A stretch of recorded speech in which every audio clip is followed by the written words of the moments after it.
kabutihan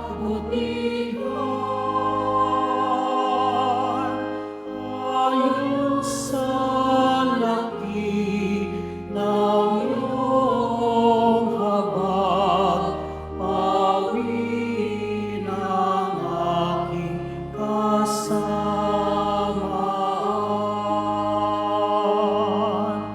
Hugasan ako sa aking pagkakasala at linisin sa aking kasalanan. Kaawaan mo ako, O Diyos, ayon sa iyong kabutihan, ayon sa laki ng iyong habag, pawin ang aking kasamaan.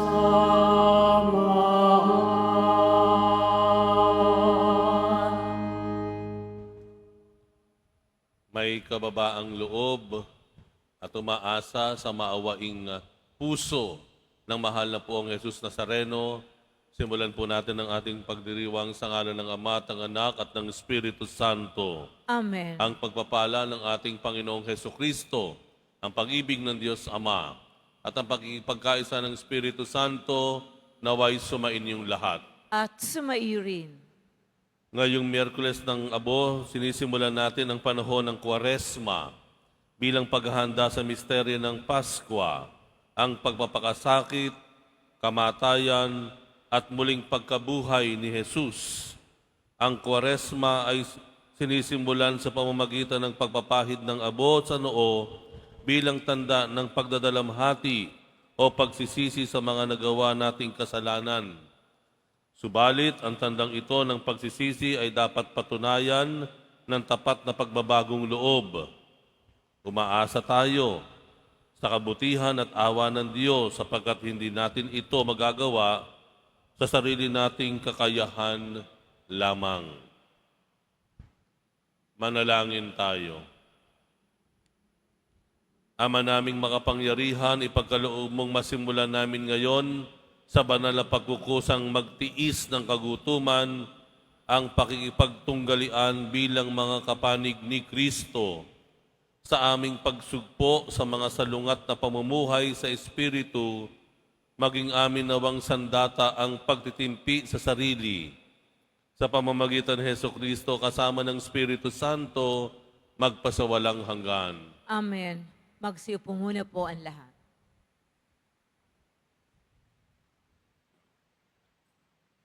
Pagbasa mula sa aklat ni Propeta Joel. Sinasabi ngayon ng Panginoon, mataimtim kayong magsisi at manumbalik sa akin. Kayo'y mag-ayuno, manangis, at magdalamhati. Magsisi kayo ng taos sa puso, hindi pakitang tao lamang. Magbalik loob kayo sa Panginoon na inyong Diyos.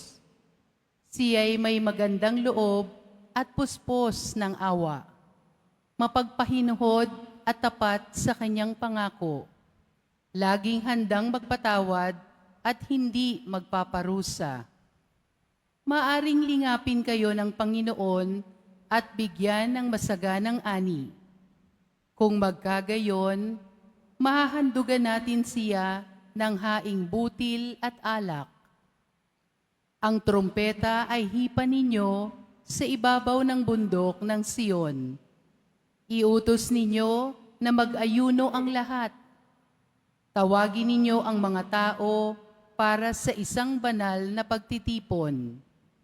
Tipunin ninyo ang lahat, matatanda at bata, pati mga sanggol at maging ang mga bagong kasal. Mga saserdote, kayo'y tumayo sa pagitan ng pasukan at ng dambana. Manangis kayo't manalangin ng ganito. Mahabag ka sa iyong bayan, O Panginoon. huwag mong tulutang kami hamakit pagtawanan ng ibang mga bansa at tanungin, nasaan ang inyong Diyos? Pagkaraan, ipinamalas ng Panginoon na siya'y nagmamalasakit sa kanyang bayan. Ang salita ng Diyos. Salamat sa Diyos. Poon iyong kaawaan, kaming sa iyo'y nagsisuway. Poon iyong kaawaan, kami sa'yo'y nagsisuway. Ako'y kaawaan, o mahal kong Diyos, sang-ayon sa iyong kagandahang loob. Mga kasalanan ko'y iyong pawiin, ayon din sa iyong pag-ibig sa akin. Linisin mo sana ang aking karumhan at ipatawad mo yaring kasalanan. Poon iyong kaawaan, kaming sa'yo'y nagsisuway. Ang pagsalansang ko ay kinikilala, laging nasa isip ko at alaala. Sa iyo lang ako nagkasalang tunay, at ang nagawa ko'y di mo nagustuhan. Poon iyong kaawaan, kaming sa'yo'y nagsisuway. Isang pusong tapat sa aki likhain. Bigyan mo, O Diyos, ng bagong damdamin. Sa iyong harapay, huwag akong alisin, ang Espiritu mo ang pagpahariin. Poon iyong kaawaan, kaming sa iyo'y nagsisuway. Ang galak na dulot ng iyong pagliligtas, ibalik at ako ay gawin mong tapat. Turuan mo akong makapagsalita at pupurihin ka sa gitna ng madla. Poon iyong kaawaan, kaming sa'yo'y nagsisuway.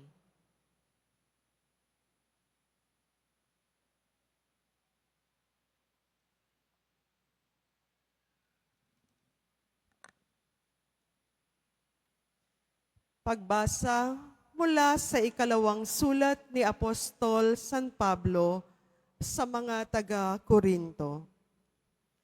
Mga kapatid, ako'y sugo ni Kristo. Parang ang Diyos na rin ang namamanhik sa inyo sa pamamagitan ko. Makipagkasundo kayo sa Diyos. Hindi nagkasala si Kristo, ngunit dahil sa atin, siya'y ibinilang na makasalanan upang makipagkaisa tayo sa Kanya at mapabanal sa harapan ng Diyos sa pamamagitan niya. Yamang kami mga katulong sa gawain ng Diyos, ipinamamanhik namin sa inyo na huwag ninyong sayangin ang pagkakataong ibinibigay sa atin ng Diyos. Sapagkat sinasabi niya, sa kaukulang panahon ay pinakinggan kita. Sinabi ng poong, sa araw ng pagliligtas, sinaklolohan kita. Tingnan ninyo, ngayon na ang panahong nararapat. Ngayon ang araw ng pagliligtas. Ang salita ng Diyos. Salamat sa Diyos. Tumayo na po ang lahat.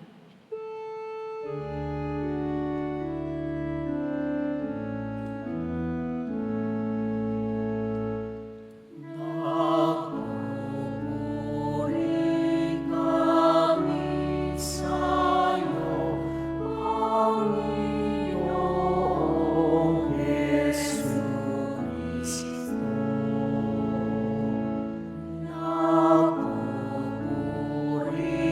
kami sa'yo, Panginoong Jesucristo.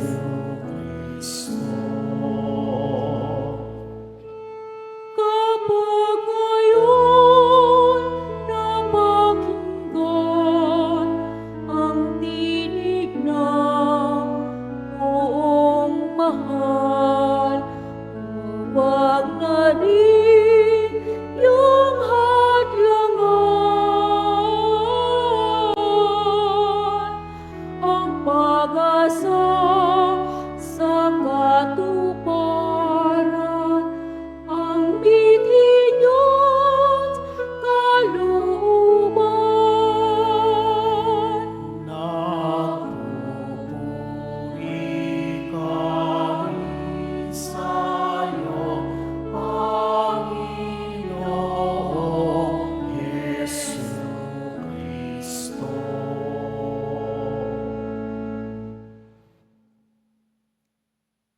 Sumainyo ang Panginoon. At sumairin.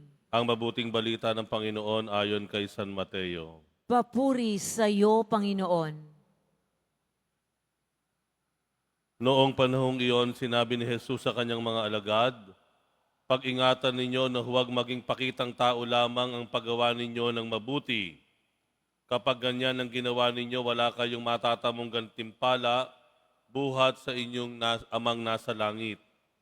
Kaya nga, kapag naglilimos ka, huwag mo nang ipagmakaingay ito, katulad ng ginagawa ng mga mapagpaimbabaw doon sa sinagoga at sa mga lansangan. Ginagawa nila ito upang purihin sila ng mga tao. Sinasabi ko sa inyo, tinanggap na nila ang kanilang gantimpala. Ngunit kung naglilimos ka, huwag mong nang ipaalam ito kahit sa iyong pinakamatalik na kaibigan upang malihim ang iyong paglilimos at gagantihin ka ng iyong amang nakakikita ng kabutihang ginagawa mo ng lihim. At kapag nananalangin kayo, huwag kayong tumulad sa mga mapagpaimbabaw. Mahilig silang manalangin ng patayo sa mga sinagoga at sa mga panulukang daan upang makita ng mga tao. Sinasabi ko sa inyo, tinanggap na nila ang kanilang gantimpala. Ngunit kapag mananalangin ka, pumasok ka sa iyong silid at isara mo ang pinto. Saka ka manalangin sa iyong amang hindi mo nakikita at gagantihin ka ng iyong amang nakikikita ng kabutihang ginagawa mo ng lihim. Kapag nag-aayuno kayo, huwag kayong magmukhang malungkot tulad ng mga mapagpaimbabaw. Hindi sila nag-aayos upang malaman ng mga tao na sila'y nag-aayuno. Sinasabi ko sa inyo, tinanggap na nila ang kanilang gantimpala kapag ikaw ay nag-aayuno, mag-ayos ka ng buhok at maghilamos upang huwag mapansin ng mga tao na nag-aayuno ka. Ang iyong amang hindi mo nakikita, ang siya lamang nakaalam nito. Siya na nakakikita ng kabutihang ginagawa mo ng lihim, ang gaganti sa iyo. Ang mabuting balita ng Panginoon. Pinupuri ka namin, Panginoong Heso Kristo. Paano po kayo pumipili ng inyong isusuot? Kung bibili halimbawa kayo ng damit, ano yung mga pamantayan ninyo? Paano yung kayo pumipili ng bibilhin? O kaya kapag kayo aalis na ng bahay at kayo ay may pupuntahan, paano kayo pumipili ng isusuot ninyo? Yung iba po ay ang pagpili ng isusuot ay depende doon sa klima. Mainit ngayon, kailangan manipis lang. Yung iba po, ang pagpili ng damit ay kung ano yung makakukuha ng pansin o paghanga ng kanyang mga kaibigan, kaopisina, o ng mga tao na makakakita sa kanya.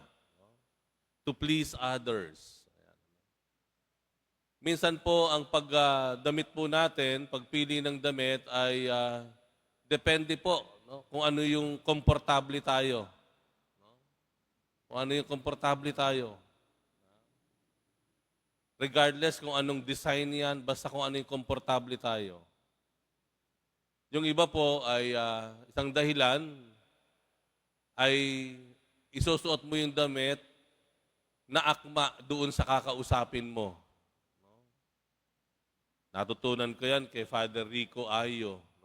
Isang pari po, nung kami ay nasa seminaryo, ilang taon lang ang nakararaan, si Father Rico lagi siyang naka-clerical, minsan naka-long sleeves. Ayun, magmi-meeting kami, haharap sa mga seminarista, at minsan narinig ko sa kanya, sabi niya, dapat ang damit na isusuot mo, ang pagpili ng damit na isusuot mo, ay magbibigay ng pahayag. It will be an expression ng pagkilala to honor, no? Pagkilala noong kakaharapin mo. Yan, no? So, kung sino yung kakaharapin mo, isusuot mo kung ano ang bagay bilang pagbibigay galang dun sa kaharapin mo.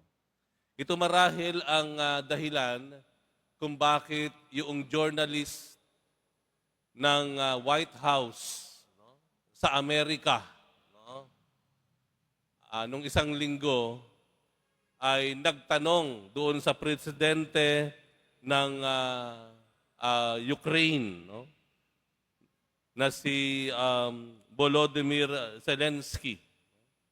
Nung si Volodymyr Zelensky, ang presidente ng Ukraine, ay pumunta sa Oval Office. No? Ito po yung parang kwarto ng Malacanang ng Amerika, ng White House, para makausap ang presidente nila na si Trump.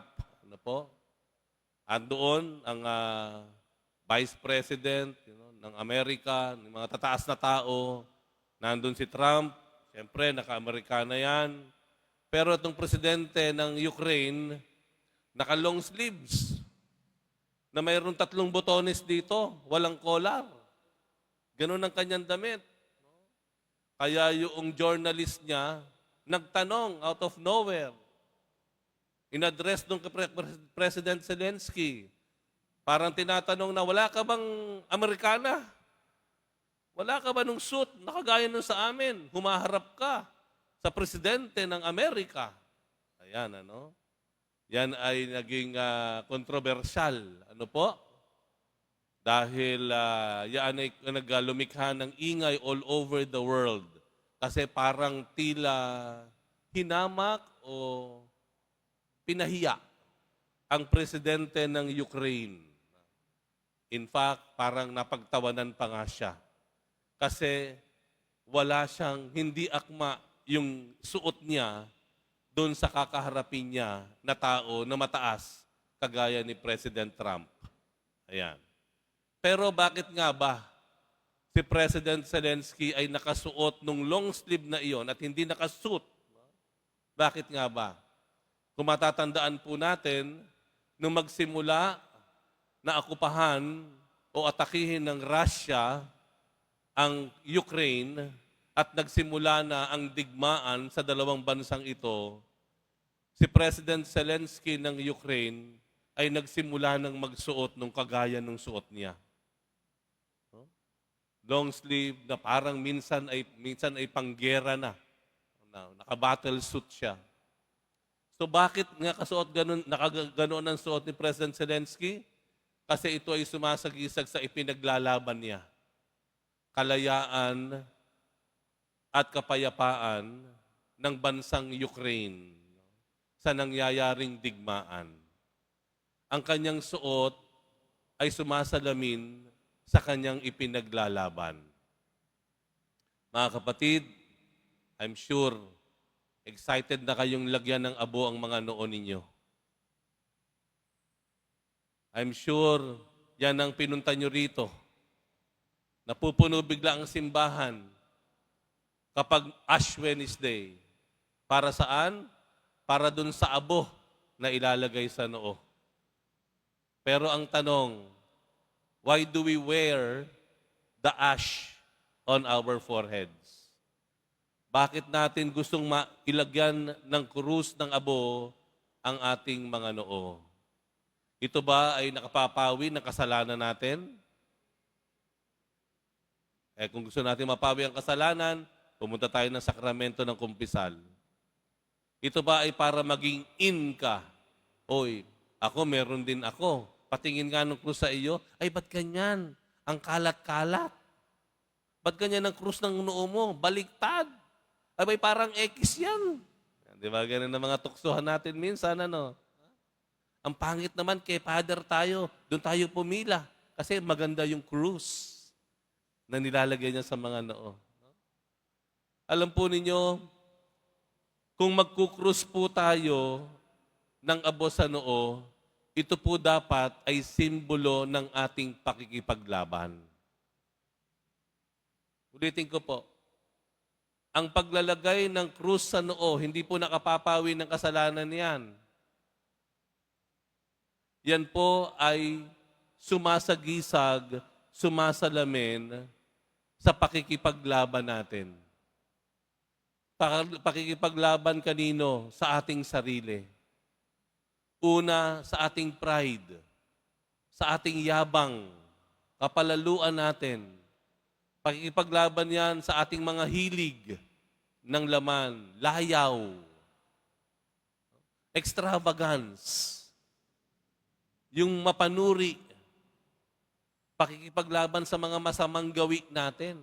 Yan po ang sinisimbolo ng krus. Kung papaano si Jesus, hinayaan niyang ipako ang kanyang sarili sa krus dahil nakikipaglaban siya para sa kapatawaran ng kasalanan ng tao. Tayo, ang ginagawa naman natin, nakikipaglaban tayo sa mga maling gawi o kaisipan na mayroon tayo. Agaya nga ng nabanggit sa Ebanghelyo, may 3 disiplina dapat tayong ginagawa sa panahon ng Kwaresma. Pagdarasal, paglilimos, at fasting. Ibig sabihin po nito, labanan po natin yung ating mga ginagawa para lang makapagdasal tayo. Yung pagdarasal, ipinaglalaban po yan. Hindi tayo nagdarasal kung may extra time na lang sa gabi. Hindi tayo nagpupunta sa simbahan kapag tapos na ang ating shopping at may oras pa at meron pang misa sa simbahan. Ipinaglalaban po natin yan. Pinipilit nating iuna yan. Bago mamasyal, bago manood ng sine, bago mag-shopping, bago gumala, ipaglalaban mo yan. Ipaglalaban mo yung pagkakawang gawa, paglilimos, paggawa ng kabutihan. Hindi ka gagawa ng kabutihan dahil mabait yung iyong paggagawaan. Hindi ka magbibigay dahil nagbibigay din siya sa iyo. Ipaglalaban mo na itong taong ito, kahit masama ito, kahit ito ay maramot, ilalabanan mo yung iyong ngit-ngit, yung sama ng loob, magbibigay ka pa rin. Ang paggawa ng kabutihan at pagkakawang gawa, hindi po madali yan. Marami kang iisipin. Marami kang i-consider. Titignan mo yung tao, karapat-dapat ba siyang tulungan? Pero sa totoo lamang po, ang paggawa ng kabutihan at pagkakawang gawa, ipinaglalaban po yan. Hindi yan, I feel like giving. I feel like generous today. E paano if you don't feel like giving? What if you don't feel like generous? Hindi ka na magbibigay? No. Ipaglalaban mo yan. Magbibigay ka, gagawa ka ng kabutihan, kahit hindi mo nararamdaman, kahit hindi pabor ang sitwasyon. Kahit yung pagsasakripisyo, fasting. Ipaglalaban po natin yan. Kasi natural sa atin, gusto natin masarap, masaya, komportable. Pero ang buhay natin sa mundo, hindi laging masaya, masarap at komportable. Kailangan lalabanan natin yung ating hilig, layaw. Na kahit tayo ay medyo magsakripisyo, mahuli tayo para lang doon sa mga higit na nangangailangan. Para sa kapwa natin. Ihuhuli minsan natin ang ating sarili. Mahirap yon, tama? Kaya ito ipinaglalaban. Mamaya po, kung hindi po kayo handang ipaglaban ang paggawa ng kabutihan, wag po kayong pumila. Wag kayong maglagay ng krus. Kasi hindi naman fashion yan. Hindi naman po yan ornaments. Pipila ka mamaya sa paglalagay ng krus dahil sinasabi mo sa Panginoon, Panginoon, mahirap pong magmahal, mahirap magbigay, mahirap magsakripisyo, mahirap magdasal. Pero ipaglalaban ko po ang lahat na ito para sa iyo at para sa gantimpalang hindi masusukat na nakalaan para sa akin na nagmumula sa iyo.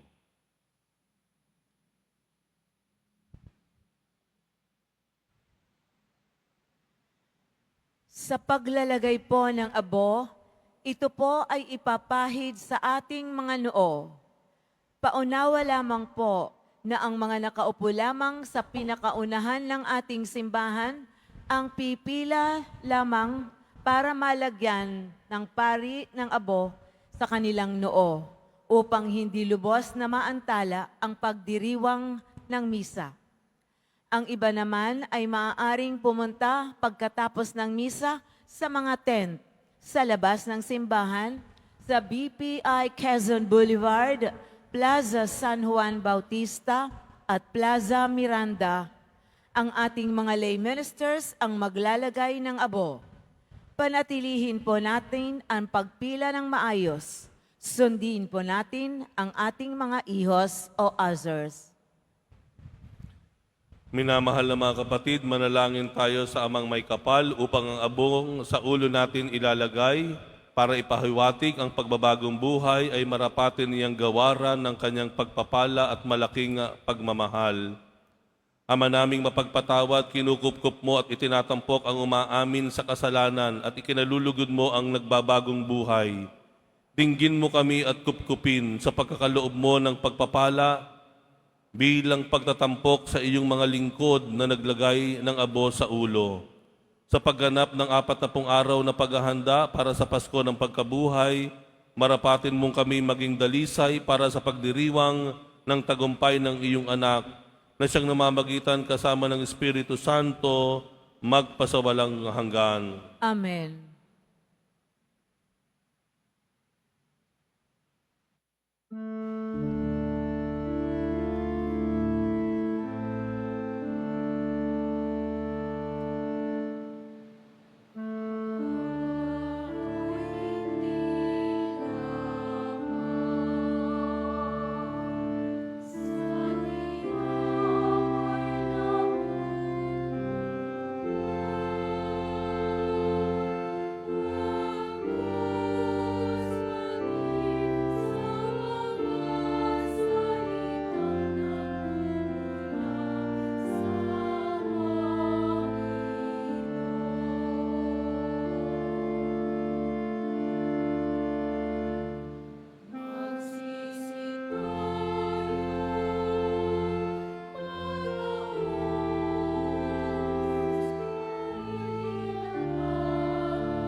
Tumayo na po ang lahat.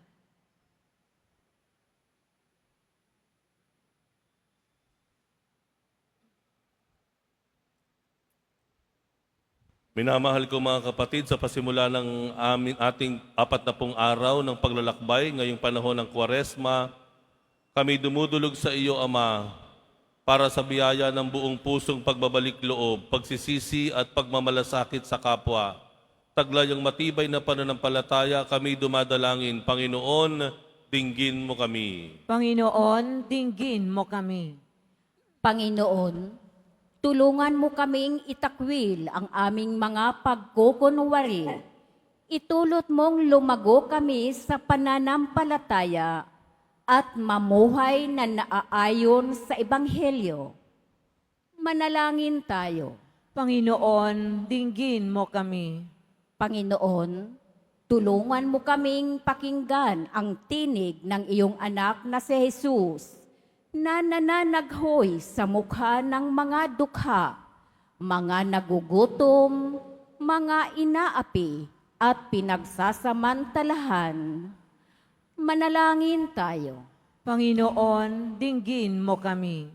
Panginoon, sa paggunita ng Hubileo, kami naway maging mga manlalakbay ng pag-asa na nagdadala ng iyong liwanag sa gitna ng dilim at mga buhay na tanda ng iyong awa at katarungan, upang sa bawat hakbang ay maging saksi kami ng pagmamahal mo sa lahat ng tao.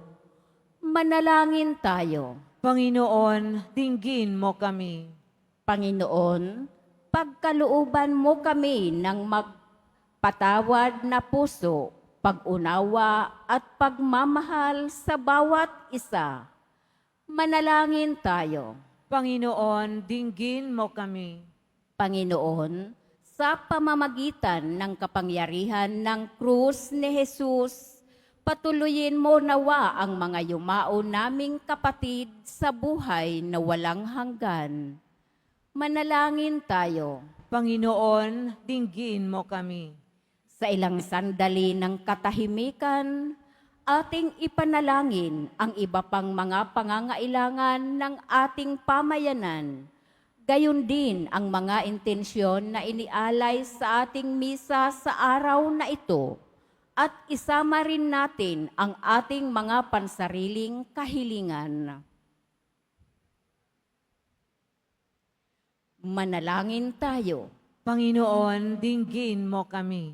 Ama naming mapagmahal, sa gabay ng iyong banal na Espiritu, itulot mong makapamuhay kami ng naaayon sa panawagan ng Ebanghelyo na magsisi at magalak sa kapayapaang dulot nito. Hinihiling namin ito sa pamamagitan ni Jesucristong aming Panginoon. Amen. Magsiupo muna po ang lahat.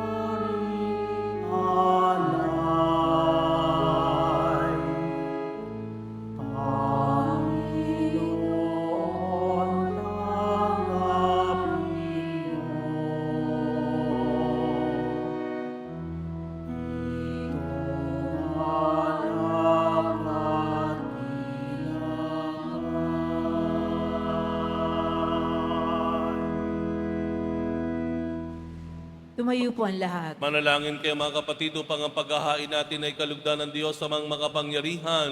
Tanggapin nawa ng Panginoon itong paghahain sa iyong mga kamay sa kapurihan niya at karangalan sa ating kapakinabangan at sa buong sambayanan niyang banal. Ama naming lumikha, ginaganap namin ang paghahain ito bilang maringal na pasimula sa 40 araw na paghahanda. Ang aming kusang pagtitiis at pagmamalasakit ay makapagpadalisay nawa sa aming masamang hilig, upang kami pagindapating makinabang sa iyong anak na para sa amin nagpakasakit. bilang aming tagapamagitan kasama ng Espiritu Santo magpasawalang hanggan. Amen. Sumainyo ang Panginoon. At sumairi. Itaas sa Diyos ang inyong puso at diwa. Itinaas na namin sa Panginoon. Pasalamatan natin ang Panginoong ating Diyos. Marapat na siya ay pasalamatan. Ama naming makapangyarihan, tunay ngang marapat na ikaw ay aming pasalamatan sa pamamagitan ng Jesucristo na aming Panginoon.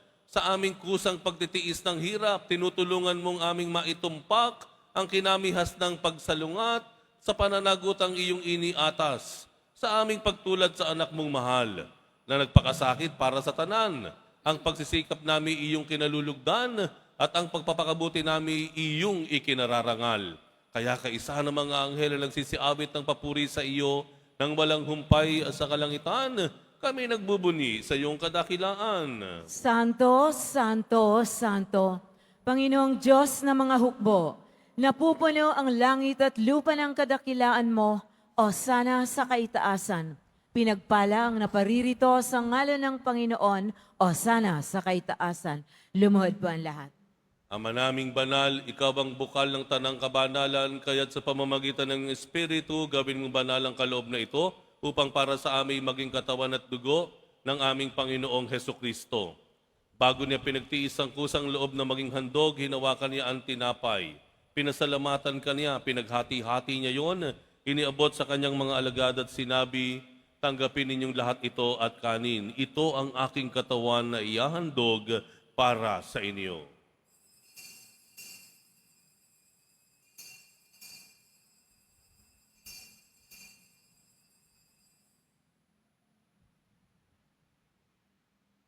Gayun din naman nung matapos ang hapunan, hinawakan niya ang kalis, muli kanyang pinasalamatan, iniabot niya ang kalis sa kanyang mga alagad at sinabi, tanggapin ninyong lahat ito at inumin, ito ang kalis ng aking dugo ng bago at walang hanggang tipan, ang aking dugo na ibubuhos para sa inyo at para sa lahat sa ikapagpapatawad ng mga kasalanan.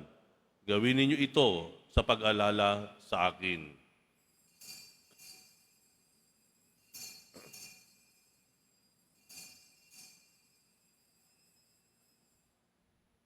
Tumayo po ang lahat. Ipagbunyi natin ang misteryo ng pananampalataya. Si Kristo ay namatay, si Kristo ay nabuhay, si Kristo ay babalik sa wakas ng panahon. Ama, ginagawa namin ngayon ang pag-alala sa pagkamatay at muling pagkabuhay ng iyong anak at iniaalay namin sa iyo ang tinapay na nagbibigay buhay at ang kalis na nagkakaloob ng kaligtasan. Kami nagpapasalamat dahil kami yung minarapat na tumayo sa harap mo para maglingkod sa iyo. Sinasamo namin kaming magsasalo-salo sa katawan at dugo ni Kristo ay mabuklod sa pagkakaisa sa pamamagitan ng Espiritu Santo. Amalingapin mo ang iyong simbahang laganap sa buong daigdig. Puspusin mo kami sa pag-ibig kaysa ni Francisco na aming Santo Papa at ni Jose na aming Arsobispo at ang Tanang Kaparian. Alalahanin mo rin ang mga kapatid naming nahimlay na may pag-asang sila'y muling mabubuhay, gayon din ang lahat ng mga pumanaw. Kaawaan mo sila at patuloyin sa iyong kaliwanagan. Kaawaan mo at pagindapatin kaming lahat na makasalo sa iyong buhay na walang wakas, kaisa na mahal na Birheng Maria na ina ng Diyos, ng kabiyak ng puso niyang si San Jose, kaisa ng mga apostol ni San Juan Bautista, at ang lahat ng mga banal na namuhay dito sa daigdig ng kalugod-lugod sa iyo, maipagdiwang nawa namin ang pagpupuri sa ikararangal mo sa pamamagitan ng iyong anak na aming Panginoong Hesukristo. Sa pamamagitan ni Kristo, kasama niya at sa Kaniya, ang lahat ng parangal at papuri ay sa iyo, Diyos amang makapangyarihan, kasama ng Espiritu Santo, magpasawalang hanggan. Amen. Idalangin po natin na hindi lang tayo maging masunuring mga anak ng Diyos, kundi tayo rin po ay maging magalang at nagmamalasakit na kapatid sa ating kapwa. Ama namin, sumasalangit ka, sambahin ang ngalan mo, mapasa amin ang kaharian mo, sundin ang loob mo dito sa lupa para nang sa langit. Bigyan mo kami ngayon ng aming kakanin sa araw-araw at patawarin mo kami sa aming mga sala para ng pagpapatawad namin sa nagkakasala sa amin at huwag mo kaming ipahintulot sa tukso at iadya mo kami sa lahat ng masama. Hinihiling namin kami iadya sa lahat ng masama, pagkalooban ng kapayapaan araw-araw, iligtas sa kasalanan at ilayo sa lahat ng kapahamakan, samantalang aming pinananabikan ang dakilang araw ng pagpapahayag ng tagapagligtas naming si Heso Kristo. Sapagkat iyo ang kaharian at ang kapangyarihan at ang kapurihan magpakailanman. Amen. Panginoong Heso Kristo, sinabi mo sa iyong mga apostol, kapayapaan ang iniiwan ko sa inyo, ang aking kapayapaan ang ibinibigay ko sa inyo. Tunghayan mo ang aming pananampalataya at huwag ang aming pagkakasala. Pagkalooban mo kami ng kapayapaan at pagkakaisa ayon sa iyong kalooban, kasama ng Espiritu Santo magpasawalang hanggan. Amen. Ang kapayapaan ng Panginoon ay laging sumainyo. At sumairin. Bigayan po tayo ng kapayapaan sa isa't isa. Kordero ng Diyos na nag-aalis ng mga kasalanan ng sanlibutan, maawa ka sa amin. Kordero sa Diyos na nag-aalis ng mga kasalanan ng sanlibutan, maawa ka sa amin. Kordero ng Diyos na nag-aalis ng mga kasalanan ng sanlibutan, ipagkaloob sa amin ang kapayapaan. Lumuhod po ang lahat.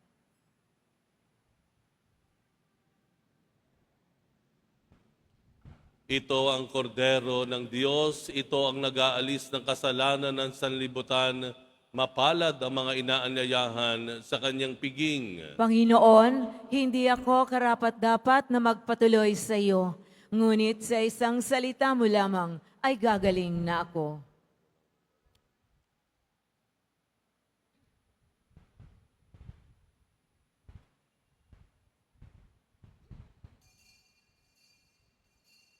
Para sa lahat ng tatanggap ng banal na komunyon, sasagot po tayo ng amen pagkasabi ng pari o ng lay minister ng katawan ni Kristo at isubo agad sa bibig bago umalis sa harapan ng pari o lay minister. Sumunod po tayo.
Sino pa ba ang aking kasisindakan?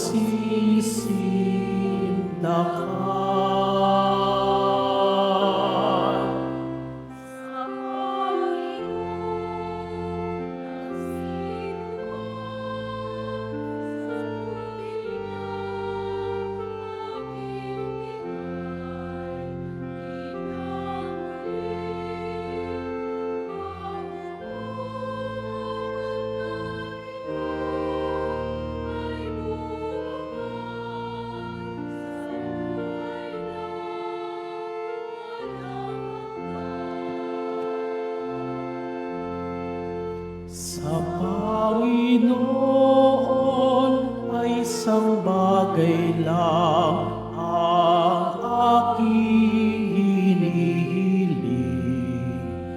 Iisa lamang talaga ang aking hangarin.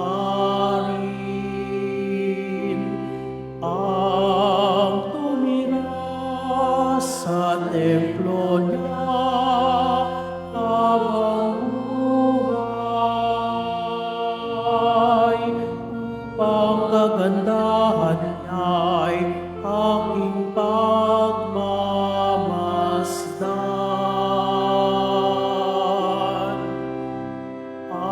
do'y humingi sa kanya ng patnubay.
Pagkatapos ng misa, wala pong pagwiwisik ng banal na tubig na magaganap. Ang pagpapahid ng mga abo ay gaganapin sa labas ng ating simbahan. Meron po tayo mga station sa mga sumusunod na lugar. BPI Quezon Boulevard, Plaza San Juan at Plaza Miranda.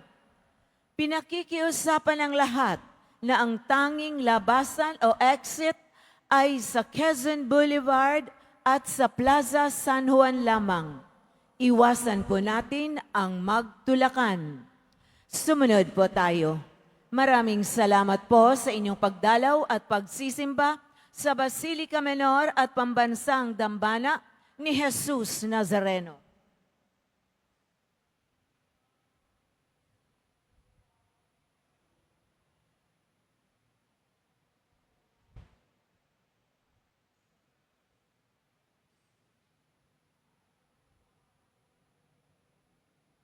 Tumayo na po ang lahat. Manalangin tayo. Ama naming mapagmahal, ang pinagsaluhan namin ay amin nawang pakinabangan sa pagkakamit ng dulot na kagalingan ng kagutumang kusa naming pinagtitiisan at iyong kinalulugdan. Sa pamamagitan ni Hesukristo kasama ng Espiritu Santo, magpasawalang hanggan. Amen. Sumainyo ang Panginoon. At sumayo rin. Yumuko kayo't hingi ng pagpapala ng Diyos. Ilayo nawa kayo sa lahat ng makapipinsala at pagpalain nawa kayo ng bawat mabuti at ganap na kaloob ng Diyos ngayon at magpasawalang hanggan. Amen. Pamalagiin nawa niyang nananahan ang kanyang salita sa inyong kalooban at puspusin nawa niya kayo ng kaligayahang walang hanggan. Amen. Patnubayan nawa kayo ng Diyos sa pagtahak sa kanyang landas upang lagi ninyong mabatid kung ano ang tama at marapat samantalang kayo ay naglalakbay patungo sa kalangitan kanyang pamana, magpasawalang hanggan. Amen. At pagpalain kayong lahat ng makapangyarihang Diyos, Ama at Anak at Espiritu Santo. Amen. Humayo kayo sa kapayapaan upang ang Diyos at ang kanyang bayan ay mahalin at paglingkuran. Salamat sa Diyos.